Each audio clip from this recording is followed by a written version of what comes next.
Hi there everyone, my name is Ray and I am a member of the Faithful Remnant. First of all, understand that trying to fathom where the Faithful Remnant are coming from is a bit like trying to understand what the colour blue is to a blind man. The people that can see the colour blue as in the sky could invent all sorts of adjectives and dance all around describing the colour blue to the blind man. The blind man would sit and listen and scratch his head and probably wonder, now what is this person trying to explain? He sounds a little crazy, going on and on about this colour blue. The blind man, because he has never experienced the colour blue, could not really care less about it, because what he has never experienced would be of little consequence to him. It is very similar with the Faithful Remnant, who have made many videos trying to explain something that they have personally experienced and would dearly love it if everyone could share in this with them too. This is the Faithful Remnant's challenge and purpose, and one that they take to with gusto, to explain something that is nigh on impossible to grasp with the intellectual mind, that is, because it is so far beyond the intellectual experience that it is impossible to understand through normal means, and so a leap of faith is required to make it work. This leap of faith is to become a faithful remnant and using the holy water in our daily lives. But unfortunately, this is not to be the case, as without experiencing what the faithful remnant have experienced, there is not the perception to see or understand them very well. Do we take their word for it, or do we take the leap of faith? Make the holy water ourselves and follow Jesus and the true high God?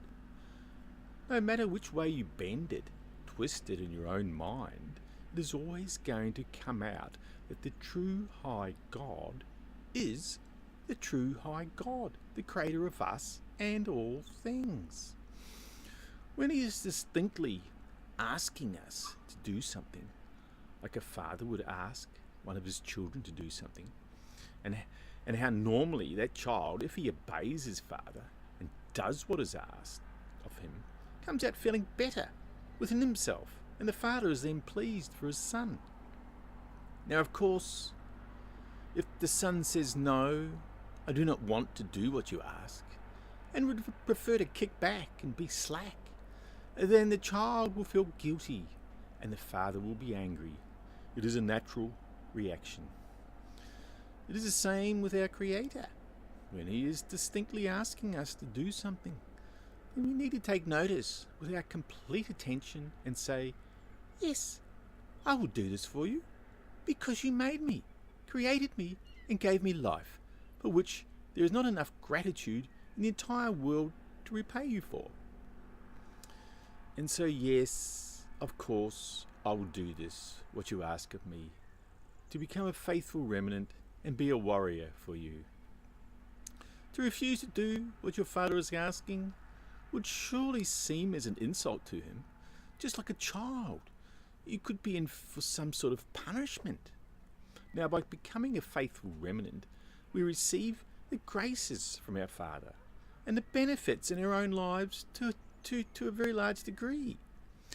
By ignoring our Father, how are we to get the graces when He is everywhere, at all times, in every place we go? It is impossible to escape His wrath, no matter how much we may pretend to ourselves that it doesn't really matter, and I just want to be left alone so I can carry on my own selfish and introverted pursuits. Is not greed good? Was that not in a movie by Michael Douglas, where he, as a stockbroker player, he said, greed is good? Well, of course, you all know that greed is not good, but an entirely selfish pursuit.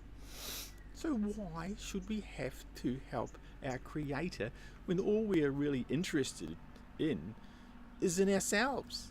And helping our Creator is just too much of a bother. The Faithful Remnant have turned all this on its head and live their lives in a completely different way to everyone else. They are not following some ideology or religious doctrine and becoming narrow-minded in the process.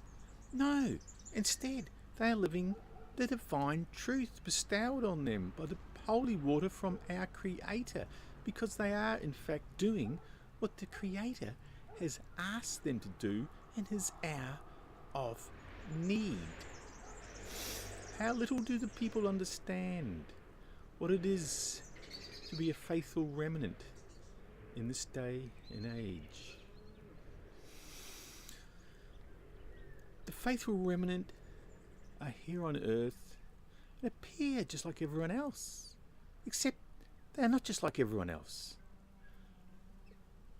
That is why they are called the faithful remnant.